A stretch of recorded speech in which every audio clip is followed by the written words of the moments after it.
Welcome back to the final quarter of the Bobby Dupre Show, the fourth quarter. My sidekick, Andrew, we want to get you paid for this quarter also. Sorry I missed out on the first two. Half a check this time. Yes, sir. Half of zero is still zero, huh? Yeah, it still adds up to zero. But that's all right. We do it because we love it.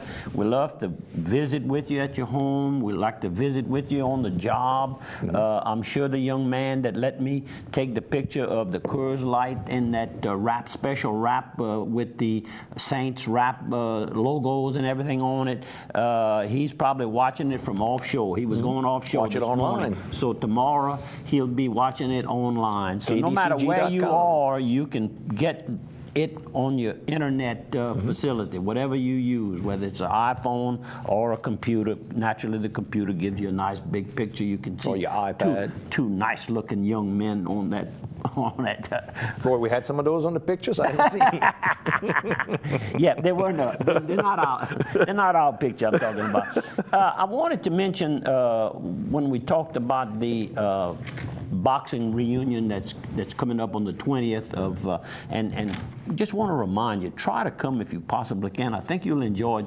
I've invited Kay Lazaro, who just recently lost her husband, Dr. Butch Lazaro, and Butch was on the team, and also invited Melba Chris, because Ashley was one of our managers for a few years, and they of course were in our class, and so then most of those boxers with older and younger, and then of course Melba's brother Calvin went on and became a national champion at LSU. So in the LSU Hall of Fame. Yeah, LSU Hall of Fame. So they indicated they coming, and so you don't have to be a boxer or wife of a boxer or sister of a boxer.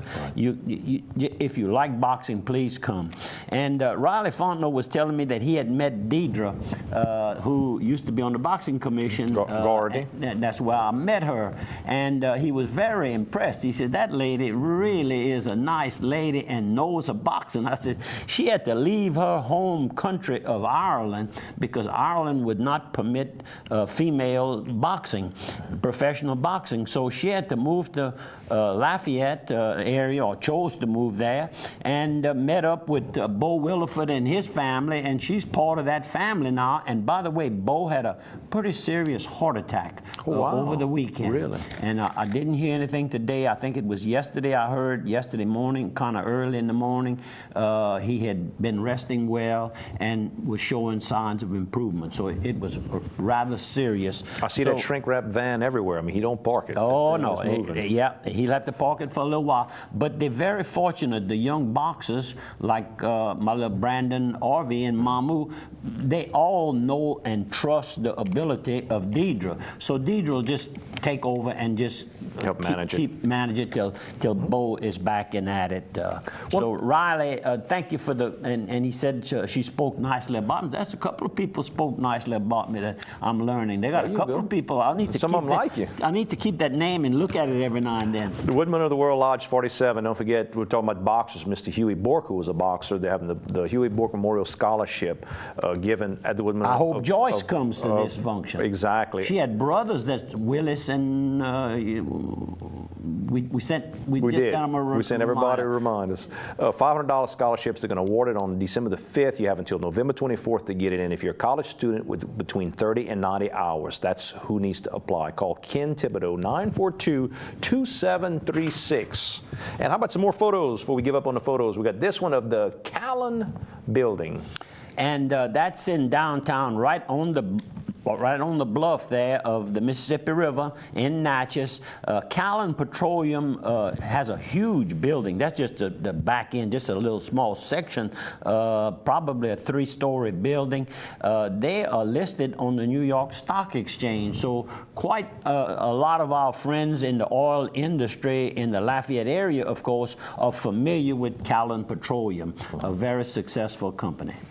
And Miss Regina Charbonnet and her husband Doug have opened a new pizza place, and this is the oven, a specially built oven that they ordered, and they're using actual firewood, and it takes, I think it's 90 seconds to cook a pizza. Wow. In there. That's how hot that is. Right. And that is the young chef from Raceland, Louisiana. How about that? She said she had never been much above the I-10, particularly working, and she says she loves it in Natchez, and of course she's working with a lady that's so well known in the food industry.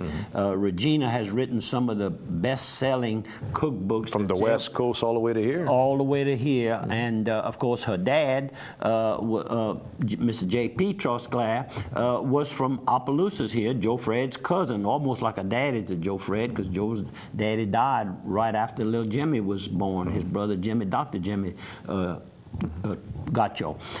Anyhow, I'm reminiscing. One more photo. One more photo, and this is an actual tugboat that looks small. It's way down there, and of course I couldn't zoom it in more than that with the little camera I have that on my cell phone, but it shows there's about 4 different waterway entrances into various rivers along probably a 5-mile stretch there between Lettsworth and Vidalia.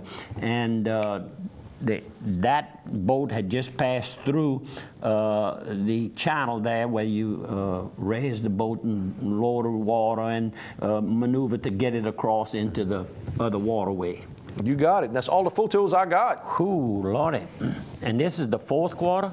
This is it, the last quarter. We're down to the bitter end. I was talking about rising cost of flood insurance. Yes, it's sir. really creating a lot of activity. I noticed where both of our state senators from Louisiana, David Vitter and Mary Landrieu, are fighting hard like they've been fighting. But there's a big portion of the nation that has other types of events that happen critical, like snowstorms that just took place, and flooding and earthquake and everything else. So they feel, I guess, that they're subsidizing too much of this flood insurance damages that occur when these hurricanes come in and all. So I hope that some kind of compromise can be worked out. But again, that shows you that people would like to move north of I-10. And why? Because in St. Landry Parish, the flood insurance and the windstorm insurance rates are lower than below I-10. As a general rule, they are considerably lower. So the smooth ride home, by the way, the early voting is taking place right now, Thursday, right after you listen to the program. If you think about it, go down and vote, come to the St. Landry Parish Courthouse. I think all the way through Saturday, so you can go all the way, it's early in the morning to late in the evening. That's correct. And people want to come here, so I'm just hoping that our parish council can unify on this issue and work as a team like we hopefully have elected them to do, and hopefully they see that the people, I think, are looking favorably. They're getting some real nice crowds. The parish president and council members are going into every section of the parish, and they're getting a nice positive attendance at each one. And people ask some questions that are kind of say they're not for it. And all, well, you're not going to get 100%. Sure. All you want is 50 plus 1, and that's going to be hard to get because 2 issues have failed. Not on this. People seem to like this 2 cents tax better, and that's just on the outlying areas. That's not on anything. We're already paying the 2 cents extra. We can only go like 1/4% more legally as the law stands now. Anyhow, I need to go vote. I vote early, and I'm voting for the 2-cent tax. I do live in the district. We're out of town. And I can't vote because I'm in town. And you're in town, so I'm already in. and of course, you living in St. Mary Parish can't vote either. Right. But you It's can St. pull Landry. for us. You might have a friend. Well, you might have a sure, relative sure. here. You might come visit your mother, and them holes are bad in the road. Oh, Lord, let's not even talk about that.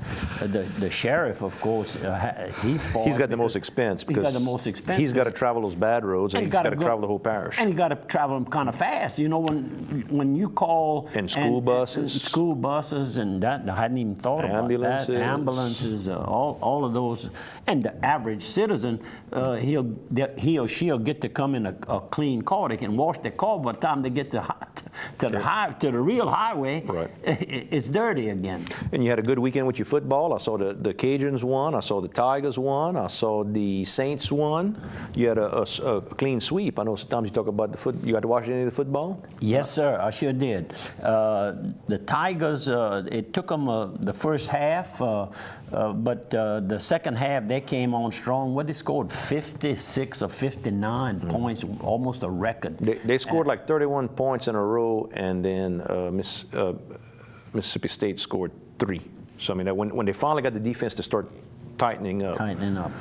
So and then UL did wonderful as well. Yeah. I mean, they blew out against Texas State that they played. UL plays those money games, as I refer to them. I hope Coach doesn't mind me saying that. There's a lot of truth in that. I mean, that's part of it. Part of it, and it also prepares them for teams more on their level. Right. Or we'd like to feel that UL can play the biggest, but they're not there yet. But they're working. Coach Hud his goal is to beat some of those big teams. He's not here to beat McNeese, and he wants to win those games. He's going to make a run at the conference championship again. I mean, that's what you want to be. You want to be a conference champion. You let the rest take care of itself. That's right. And what else you got? well, let's see. I've got a lot. Thinking, you I'm trying. Yeah, I'm looking to make sure. Don't forget to come out of St. Landry for those tours. I understand those little bitty tiny windows at the top of St. Landry Church that are hard to get to, but 2.5 stories high.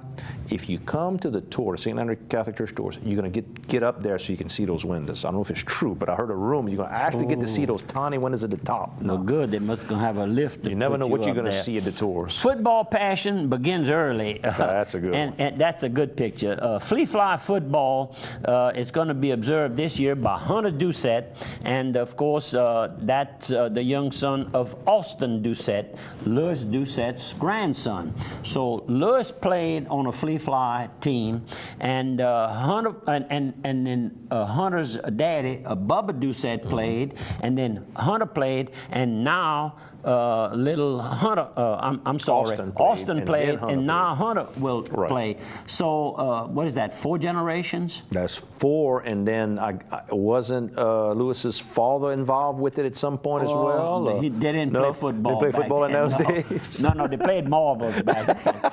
They played marbles. DJ Caddo said, a man who helped me get my start, allowed me to become a bail bondsman, and my senior year in college. He wasn't a football coach, you saying? No, but he could he could move men. He could do things. I tell you, that was some fun days to be involved in politics. Find your prayer book. You're down to the bitter end, as they say. Yeah, we just want to thank you very much for sitting here and watching the program, and hopefully you enjoyed it. And we like to close the program each week by asking you, or Andrew and I ask you to consider attending the church of your choice.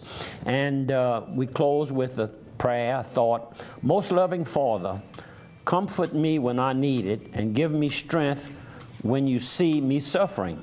Let me never avoid the cross and its blessings. Thank you for viewing. Tell a friend. Thank you, Andrew. Thank you.